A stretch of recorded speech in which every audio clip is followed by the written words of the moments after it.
Hello friends, welcome to easy shorts learning channel. आज का मेरा video redemption of preference shares के ऊपर बेस्ड है। इसमें हम सबसे पहले एक प्रॉब्लम से समझेंगे किस तरह से कोई भी कंपनी जनरल एंट्रीज करती है रिडम्पशन के टाइम पे, और रिडम्पशन के बाद वो बैलेंस शीट में क्या चेंजेस करती है और नई बैलेंस शीट कैसे बनती है। सबसे पहले प्रॉब्लम से समझते हैं हम। क्लोजिंग बैलेंस शीट गिवन है यहाँ पे 31 मार्च 2021 में। कंपनी के पास 2 लाख इक्विटी शेयर्स है at the rate of 10 each. तो इक्विटी शेयर कैपिटल है हमारे पास 20 lakh rupees. 50,000 8% redeemable preference shares है at the rate of 10 each. Face value 10 rupees है, मगर कंपनी अभी तक 8 रुपीज ही कॉल्ड अप और पेड अप कैपिटल है। कंपनी ने अभी तक फुल्ली कॉल्ड अप या पेड अप कैपिटल में कन्वर्ट नहीं करा। तो according to section 55 of companies act 2013, जब तक preference share fully called up या पेड अप नहीं हो जाते, हम उनका रिडम्पशन नहीं कर सकते। तो सबसे पहले कंपनी फाइनल कॉल को कॉल करेगी, रिसीव करेगी, उसके बाद ही रिडम्पशन प्रोसेस को आगे बढ़ेगी। तो यहां पे 50,000 प्रेफरेंस शेयर्स है जिनको हमें फाइनल कॉल को कॉल करना है। तो किस तरह से एंट्री करेंगे? जब कभी हम फाइनल कॉल को ड्यू करते हैं तो इंस्टॉलमेंट अकाउंट को डेबिट करते हैं और शेयर कैपिटल अकाउंट को क्रेडिट करते हैं। एंट्री हो जाती है preference share final call account debit. Final call को हमें ड्यू करना है। यहां पे नंबर ऑफ प्रेफरेंस शेयर्स है 50,000 और फाइनल कॉल अमाउंट 2 रुपीज है। तो 1 लाख रुपीज हम कॉल करेंगे और शेयर कैपिटल अकाउंट हमारा क्रेडिट हो जाता है to preference share capital account with rupees 1 lakh. अब कंपनी ने यहां पे फाइनल कॉल ड्यू कर ली।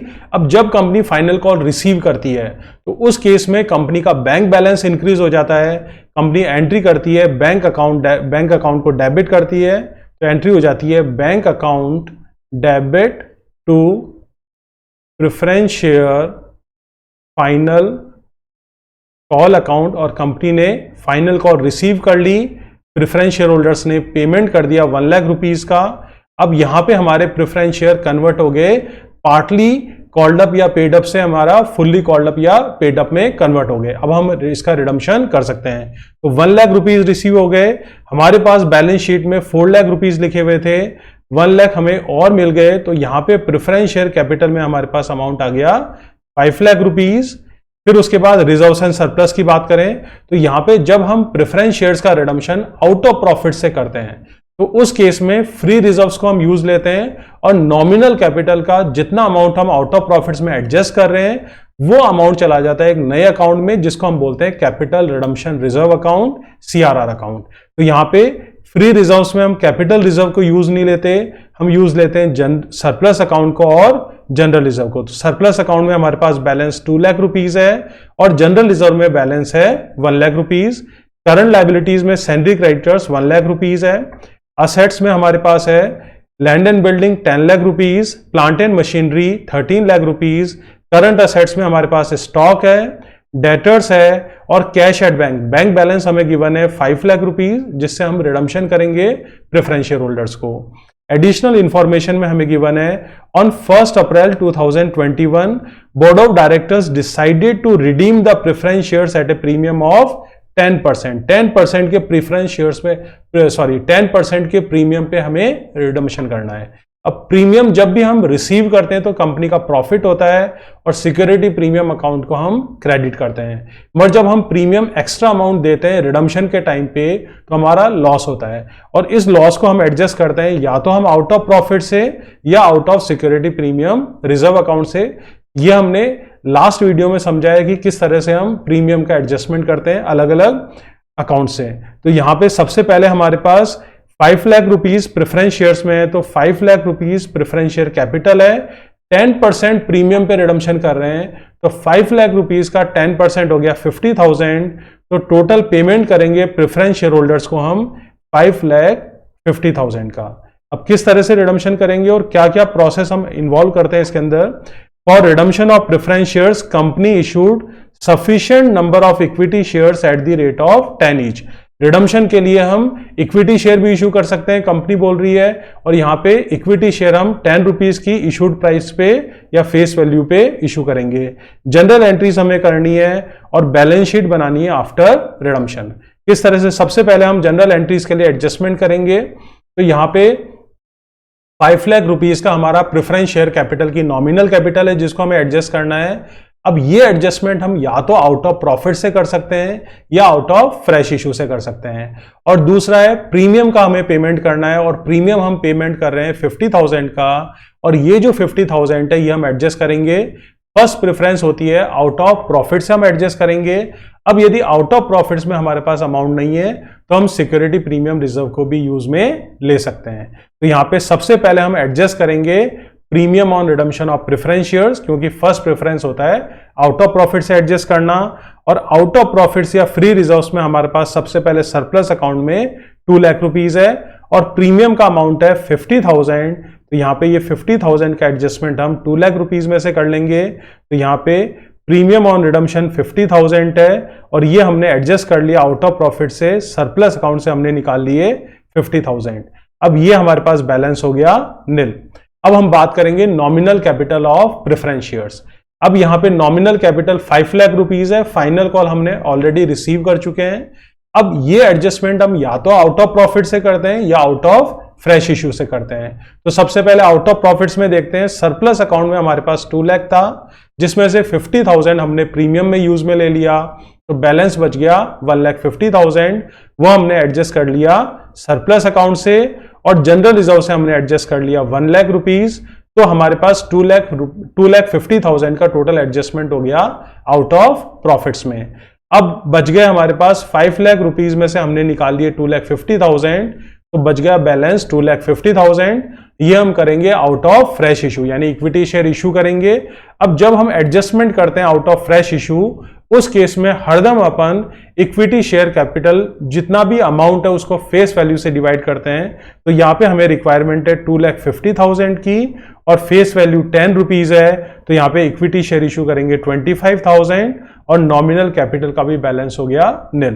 तो सबसे पहले नॉमिनल कैपिटल का एडजस्टमेंट हम आउट ऑफ प्रॉफिट से करते हैं। तो यहाँ पे 2,50,000 का एडजस्टमेंट कर लिया आउट ऑफ प्रॉफिट से, और रिमेनिंग आउट ऑफ प्रॉफिट से हमने आउट ऑफ फ्रेश इशू यानी इक्विटी शेयर इशू कर लिए, और प्रीमियम का एडजस्टमेंट कर लिया हमने आउट ऑफ प्रॉफिट से यानी सरप्लस अकाउंट से 50,000।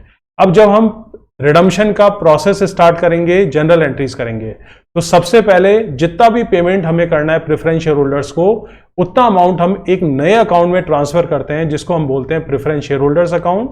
कंपनी की लायबिलिटी रिड्यूस हो रही है, तो प्रेफरेंस शेयर कैपिटल को हम कहां पे लिखते हैं बैलेंस शीट में? क्रेडिट साइड में लिखते हैं, लायबिलिटी साइड में लिखते हैं। जब हम पेमेंट करेंगे तो प्रेफरेंस शेयर कैपिटल डेबिट हो जाएगा, और प्रीमियम हमारा लॉस है इसलिए उसको भी हम डेबिट करते हैं। तो फर्स्ट एंट्री जब हम अमाउंट ट्रांसफर करते हैं प्रेफरेंस शेयर होल्डर्स अकाउंट में, तो हमारी लायबिलिटी रिड्यूस होती है। तो एंट्री करते हैं हम redeemable preference share capital account debit. यहां पे प्रेफरेंस शेयर कैपिटल को रिडीम कर रहे हैं, और प्रेफरेंस शेयर कैपिटल हमारे पास है 5 लाख रुपीज। अब प्रीमियम जो हम एक्स्ट्रा अमाउंट दे रहे हैं वो हमारे लिए लॉस है, इसलिए उसको भी डेबिट करेंगे। एंट्री हो जाएगी premium on redemption of preference share account debit. Premium का पेमेंट कर रहे हैं हम 50,000 रुपीज का, और ये टोटल अमाउंट हमारे एक नए अकाउंट में ट्रांसफर हो जाएगा जिसको हम बोलते हैं प्रेफरेंस शेयर होल्डर्स अकाउंट। और यहां पे एंट्री हो जाएगी to preference share holders account 5,50,000 total amount हमारा यहाँ पे ट्रांसफर हो गया। अब सबसे पहले हम आउट ऑफ प्रॉफिट्स का एडजस्टमेंट करेंगे। आउट ऑफ प्रॉफिट्स के लिए हमने सरप्लस अकाउंट से लिया 1,50,000, और जनरल रिजर्व से लिया 1 लाख रुपीज। दोनों ही अकाउंट जो है वो बैलेंस शीट में लायबिलिटी साइड में आते हैं, जिनका बैलेंस होता है क्रेडिट बैलेंस। जब हम अमाउंट ट्रांसफर करेंगे तो इनको डेबिट कर देंगे, और एक नए अकाउंट में ट्रांसफर करते हैं ये अमाउंट, जिसको बोलते हैं कैपिटल रिडम्पशन रिजर्व अकाउंट। तो सबसे पहले हमने सरप्लस अकाउंट से 1,50,000 लिए, तो हमारी एंट्री हो जाएगी सरप्लस अकाउंट डेबिट 1,50,000।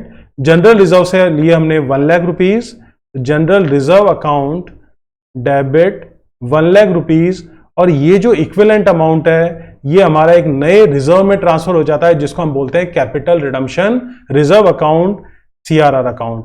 तो टोटल अमाउंट 2,50,000 हमारा आउट ऑफ प्रॉफिट्स का ट्रांसफर हो गया सीआरआर अकाउंट में। अब रिमेनिंग जो बैलेंस है उसके हमने इक्विटी शेयर इशू कर दिए 25,000 at the rate of 10 each, यानी आउट ऑफ फ्रेश इशू से एडजस्टमेंट करा है हमने। तो यहां पे हम एंट्री करेंगे, जब इक्विटी शेयर हम इशू करते हैं तो कंपनी का बैंक बैलेंस इंक्रीज हो जाता है, और एंट्री करेंगे हम bank account debit to equity share capital account. यहां पे इक्विटी शेयर कैपिटल हमारी इंक्रीज हो जाएगी।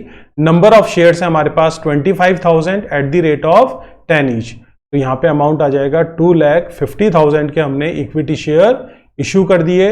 अब प्रीमियम एडजस्टमेंट करेंगे, तो प्रीमियम का एडजस्टमेंट हमने करा है सरप्लस अकाउंट से 50,000 का। तो सरप्लस का बैलेंस कौन सा होता है? क्रेडिट बैलेंस होता है, क्योंकि लायबिलिटी साइड में आता है। जब अमाउंट निकालेंगे तो इसको क्या कर देंगे, हम डेबिट कर देंगे, और ये अमाउंट ट्रांसफर हो जाएगा। किसके लिए निकाल रहे हैं हम? Premium on redemption of preference shares. तो एंट्री हो जाएगी सरप्लस अकाउंट डेबिट, अमाउंट निकाला हमने 50,000, और ये अमाउंट किसके लिए निकाल रहे हैं? Premium on redemption of preference shares. 50,000 का अमाउंट हमने निकाल लिया प्रीमियम के लिए। अब हम रिडम्पशन कर देंगे। तो अपन ने जब रिडम्पशन प्रोसेस स्टार्ट करा था तो थर्ड एंट्री में हमने प्रेफरेंस शेयर होल्डर्स अकाउंट में टोटल अमाउंट ट्रांसफर कर दिया था 5,50,000 का। जब हम रिडम्पशन करेंगे तो ये जो हमने क्रेडिट करा था प्रेफरेंस शेयर होल्डर्स अकाउंट को, इसको डेबिट कर देंगे और बैंक अकाउंट के थ्रू हम पेमेंट कर देंगे प्रेफरेंस शेयर होल्डर्स को। एंट्री हो जाएगी preference share holders account debit to bank account preference share holders को हमने पेमेंट कर दिया। 5 लाख रुपीज का नॉमिनल कैपिटल था और 50,000 का प्रीमियम था, तो टोटल अमाउंट का पेमेंट कर दिया हमने 5,50,000। अब किस तरह से बैलेंस शीट बनाते हैं आफ्टर रिडम्पशन? जनरल एंट्रीज, यहां पे हमने जनरल एंट्रीज कर दी। अब बैलेंस शीट देखेंगे, सबसे पहले हमारे पास शेयर कैपिटल में 2 लाख इक्विटी शेयर्स है। जब भी हम बैलेंस शीट बनाएंगे जनरल एंट्रीज के अलावा कोई भी हमें वर्किंग नोट नहीं देखना है। तो जनरल एंट्रीज में हमने नए इक्विटी शेयर इशू करें 25,000 के। फिफ्थ एंट्री के अंदर ऑलरेडी हमारे पास 2 लाख के इक्विटी शेयर हैं eight the rate of 10 each. तो शेयर कैपिटल में हम सबसे पहले 2 लाख के ऑलरेडी थे, 25,000 के हमने इशू कर दिए। तो टोटल इक्विटी शेयर्स हो गए 2,25,000 equity shares at the rate of 10 each. यहां पे इक्विटी शेयर कैपिटल में आ जाएगा 22,50,000। अब नेक्स्ट बात करें, प्रेफरेंस शेयर्स का हमने रिडम्पशन कर दिया, रीपेमेंट कर दिया, कंपनी की लायबिलिटी रिड्यूस हो गई। फिर रिजर्व्स एंड सरप्लस में बात करें तो कैपिटल रिजर्व हमने बिल्कुल यूज में नहीं लिया है, और कैपिटल रिजर्व में हमारे पास अमाउंट है 3 लाख रुपीज का। इसको हम एज इट इज लिख लेते हैं, तो यहां पे आ जाएगा कैपिटल रिजर्व में हमने लिख लिया 3 लाख रुपीज। अब बात करते हैं हम सरप्लस अकाउंट की। तो सरप्लस अकाउंट में हमारे पास अमाउंट था 2 लाख रुपीज का। तो जनरल एंट्रीज देखते हैं। सबसे पहले हमने फोर्थ एंट्री में सरप्लस अकाउंट को डेबिट करा था 1,50,000 से। तो 1,50,000 हमने अमाउंट निकाला आउट ऑफ प्रॉफिट्स के लिए। फिर उसके बाद हमने प्रीमियम एडजस्टमेंट के लिए सरप्लस अकाउंट को डेबिट करा 50,000। तो यहां पे टोटल 2 लाख रुपीज का हमने अमाउंट निकाल लिया। तो हम एडजस्ट कर लेंगे, तो हमारे पास सरप्लस अकाउंट में बैलेंस था 2 लाख रुपीज का, जिसमें से आउट ऑफ प्रॉफिट्स में हमने एडजस्ट कर लिया 1,50,000 और 50,000 का एडजस्टमेंट कर लिया premium on redemption of preference shares के लिए। और यहां पे सरप्लस अकाउंट में हमारे पास नील बैलेंस हो गया। नेक्स्ट बात करें जनरल रिजर्व की, तो जनरल रिजर्व भी हमने फोर्थ एंट्री में जनरल रिजर्व को डेबिट कर दिया था, अमाउंट ट्रांसफर कर लिया था यहां से भी सीआरआर में 1 लाख रुपीज का। तो यहां पे भी अमाउंट नील हो गया। तो यहां पे हमारे पास जनरल रिजर्व में बैलेंस था 1 लाख, जो हमने आउट ऑफ प्रॉफिट्स में एडजस्ट कर लिया पूरा का पूरा अमाउंट 1 लाख रुपीज का, और बैलेंस हो गया हमारे पास नील। लास्ट है, जब हमने आउट ऑफ प्रॉफिट्स की एंट्री करी थी तो एक नया अकाउंट बना था हमारा कैपिटल रिडम्पशन रिजर्व अकाउंट। अब ये जो कैपिटल रिडम्पशन रिजर्व अकाउंट एक नया अकाउंट है, तो ये हमारा रिजर्व्स एंड सरप्लस में आएगा, और यहाँ पे बैलेंस है 2,50,000 का क्रेडिट बैलेंस है। तो हमारी बैलेंस शीट में हम लिख लेंगे कैपिटल रिडम्पशन रिजर्व अकाउंट, और अमाउंट आ जाएगा 2,50,000। नेक्स्ट है करंट लायबिलिटीज में सैंड्री क्रेडिटर्स में कोई एडजस्टमेंट नहीं है, 1 लाख रुपीज है, एज इट इज लिख लेंगे हम तो यहाँ पे आ जाएगा सैलरी क्रेडिटर्स 1 लाख रुपीज और टोटल कर लेते हैं यहाँ पे, और टोटल बैलेंस आ गया 29 लाख रुपीज लाइबिलिटी साइड। अब असेट साइड देखते हैं। सबसे पहले नॉन करंट असेट्स में हमारे पास लैंड एंड बिल्डिंग में 10 लाख रुपीज है, कोई एडजस्टमेंट नहीं करा है हमने, एज इट इज लिखेंगे। प्लांट एंड मशीनरी पे 13 lakh rupees as it is आ जाएगा। यहाँ पे सबसे पहले लिखा हमने land and building 10 lakh rupees है, तो as it is 10 lakh rupees. और प्लांट एंड मशीनरी पे प्लांट एंड मशीनरी पे 13 लाख रुपीज है, तो ये अमाउंट भी एज इट इज हमने लिख लिया 13 लाख। उसके बाद देखते हैं स्टॉक में हमारे पास कोई एडजस्टमेंट नहीं हुआ है, डेटर्स में कोई एडजस्टमेंट नहीं हुआ है, तो स्टॉक में है 1 लाख रुपीज और डेटर्स में है 2 लाख रुपीज, तो एज इट इज लिख लेते हैं। सबसे पहले स्टॉक का बैलेंस है 1 लाख रुपीज और सैलरी डेटर्स का हमारे पास बैलेंस है 2 लाख रुपीज, तो as it is 2 lakh rupees लिख लेते हैं। अब बात करते हैं कैश एंड कैश इक्विवेलेंट की। तो यहां पे हमारे पास सबसे पहले बात करें, ऑलरेडी हमारे पास कैश बैलेंस है 5 लाख रुपीज का।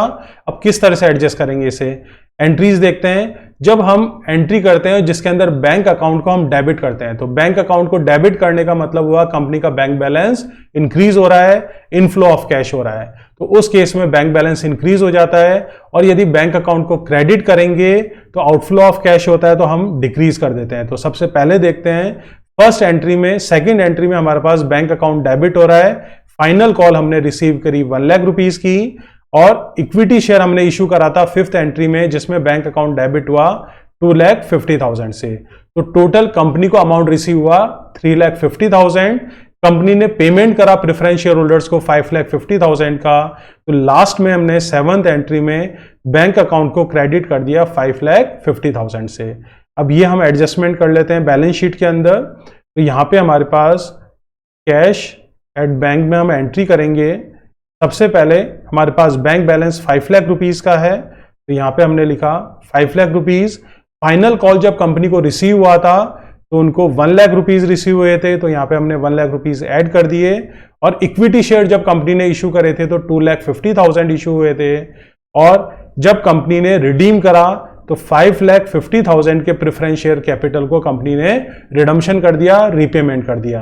तो यहां पे बैलेंस आ गया हमारे पास 3 लाख रुपीज का।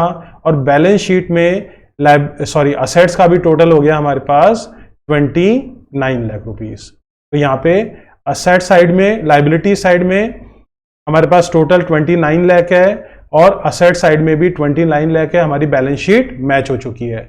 तो फ्रेंड्स, इस तरह से हम जनरल एंट्रीज करते हैं और कोई भी रिडम्पशन का क्वेश्चन सॉल्व करते हैं तो सबसे पहले हमें एडजस्टमेंट करना है आउट ऑफ प्रॉफिट से। उसके बाद जो बैलेंस बच जाता है नॉमिनल कैपिटल का, प्रेफरेंस शेयर्स का, वो हम आउट ऑफ फ्रेश इशू से करेंगे, इक्विटी शेयर इशू करके करेंगे। तो फ्रेंड्स, यदि आपको मेरा वीडियो अच्छा लगा, please share this video and subscribe the channel.